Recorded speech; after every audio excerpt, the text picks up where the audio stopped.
Beyond doubt, this is the single most familiar image of American victory in World War II. It was just one devil of a good picture, and he shot it in the breadth of a second, and you can see in the energy and the exertion of putting the pole up, the strength that was needed to do it. Norman Hatch should know as well as anyone. He didn't shoot the famous photograph, but he was there to witness the event and served as a combat photographer himself from the earliest days of the war until its conclusion.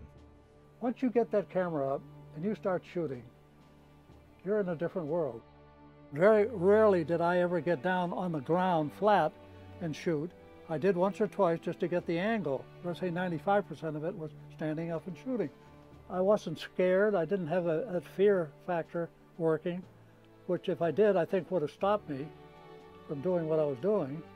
Now, the work of war photographers like Norman Hatch has been organized into an exhibit, currently on display at the prestigious Corcoran Museum in Washington, D.C.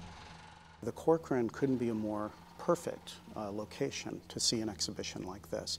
We're not far from the war memorials, the World War II memorial, the Vietnam memorial. And so we are geographically perfectly placed to consider the history of American involvement in war.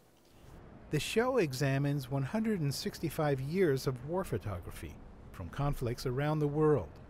Rather than follow a strict chronological course, it displays photos clustered in thematic areas, such as the fight, which covers actual combat, but also children, grief, faith, and aftermath. The organizers of the show decided to show war as something that doesn't really have clear beginnings and clear ends. The memory of war endures after the conflict ends. And I think that the organizers of the show felt that it would really do a disservice to the experience of war that people have had if they were to focus only on the fighting. Among the unforgettable images of war's aftermath is this shot, titled Burst of Joy. Shot in 1973 by press photographer Sal Vader, it captures the precise moment when Air Force officer Robert Sturm reunites with his family after 5 years of captivity in Vietnam. For many Americans, Burst of Joy signified that the long war was finally coming to an end. And the image gives an idea to the viewer. It makes one think that, that this perfect moment lasts forever, just as the photograph lasts forever. So too with the image known as Old Glory Goes Up on Mount Suribachi, which emblemized the conquest of the Japanese island of Iwo Jima. Taken in February 1945 by a press photographer, it became a symbol to the nation of impending victory. But there's more to the story. The image that people think of as the perfect moment of the end of a conflict, when triumph is realized and heroic soldiers raise the American flag, signaling the end of a battle, in fact came fairly early in a conflict that would stretch on for another month. What's more, says Norman Hatch, who was there, photo editors cropped the original image to produce the smaller but far more evocative image that we know today. And that is what hit the States, and on a Sunday, it was a hit in about every newspaper in the country of any value, and so it raised the spirits of the people, mainly because it was the flag and the fact that they were up on the top of that mountain. And so you can't beat a thing like that.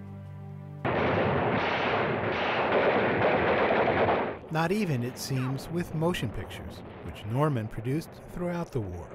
His body of work includes one of the first and most famous war documentaries ever produced.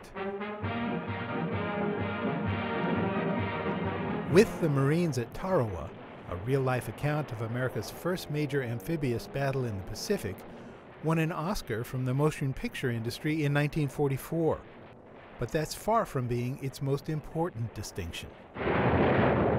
The public was not aware of what war was like until my film. There were bodies floating in the water up and back and forth, as you know. The film's content was considered so sensitive that President Roosevelt himself was called upon to approve its release.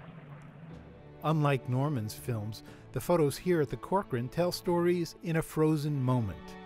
Taken together, they communicate a powerful impression of the experience of war that remains with visitors.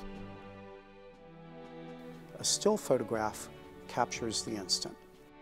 It puts us into a particular place and a particular moment in a way that the moving image cannot. It essentially distills an event for us to remember.